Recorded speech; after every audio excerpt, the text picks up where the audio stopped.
отношения след развод, за малките жестове и ритуали, които ни помагат да запазим връзката си. Ще говорим с психотерапевта Емилия Ангелова. А Елизабет Методиева ни среща с Мис България Симона Факърджиева на кафе точно в 9:30. В студените дни се нуждаем от допълнителна подкрепа. Авирон Рапид действа бързо и на време.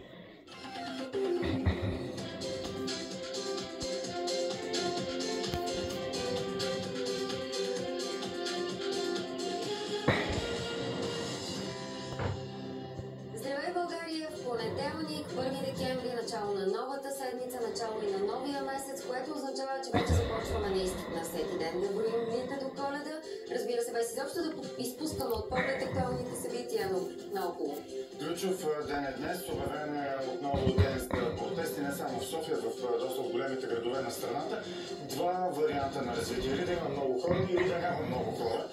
Според мен от това зависи какво точно ще се случи. Дали натиска на правителството да махне квалифицирани от мнозина като обирджийски този бюджет. Ще успее такъв натиск да не посрещаме новата година с намалени заплати, поне работещите българи в реалния сектор.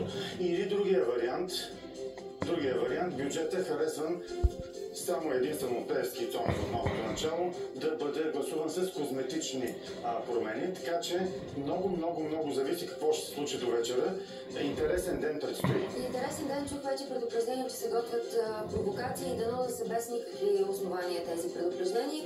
Иначе сигурна съм с коя песен ще бъде озвучен протеста до вечера. Не знам как се казва песента, но предполагам, че се казва "Кой разпореди това безобразие". Ще чуем след малко и ние.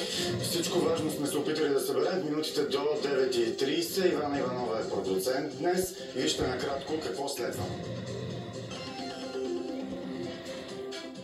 До кога ще продължат протестите срещу бюджета и кои решения доведоха до нарастващото обществено недоволство? Фискалният съвет с препоръки към Елени ли са приходите, големи ли са разходите, колко ще бъде наистина инфлацията? Финансист Любомир Дацов.